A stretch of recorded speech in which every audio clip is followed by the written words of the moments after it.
Pour le dégrossage extérieur, on va utiliser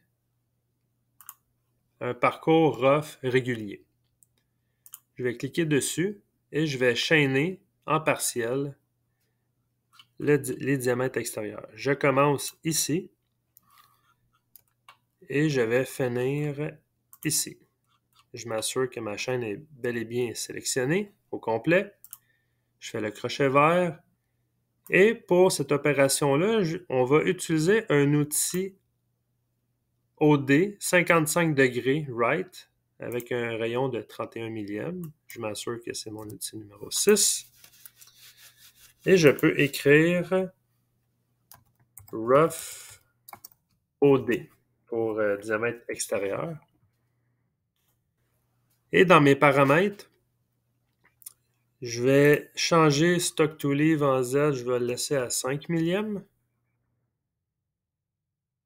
Et je vais activer le Use Stock for Other Boundary. Et je vais faire le crochet. Présentement, ce que vous voyez, c'est le dégrossissage des parties qu'il est capable de faire à l'horizontale. Sauf qu'avec cet outil-là, on serait capable de dégrossir dans le creux qui est ici. Je vais retourner dans Paramètres et je vais aller dans l'option Plunge Paramètres. Vous avez plusieurs options qu'on peut activer. Nous, ce qu'on va activer, c'est l'option, la troisième, qui est d'allouer la plongée dans des reliefs, mais sur les diamètres. Je vais faire OK. Et le crochet. Je vais régénérer. Et vous allez voir, ça détecte des collisions. Quand il veut dégrossir à l'intérieur, ici dans le relief, le problème, c'est le lead-in. Le lead-in, si on le voit à l'entrée, il est en ligne droite à 180 degrés. Quand il essaie de faire un lead-in ici, il rentre dans la bosse, ce qui génère une collision. Ce qu'on va faire, on va retourner dans les paramètres. On va aller dans le lead-in, lead-out. On va modifier le lead-in. On voit ici, il est à 180 degrés. On a tout simplement à lui dire rentre à 135 comme ça. On fait le crochet. On va régénérer.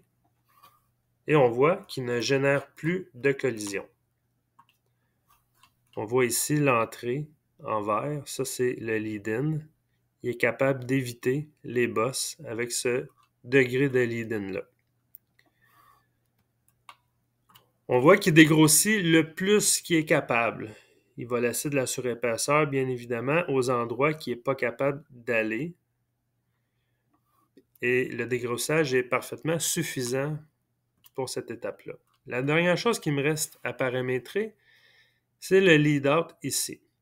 Vu que la dernière ligne, c'est une courbe, je ne peux pas extensionner le lead-out parce que je suis dans une courbe. On va utiliser une autre option dans le lead-out que je vais vous montrer. On va retourner dans Paramètres. On va aller dans Lead-in, Lead-out.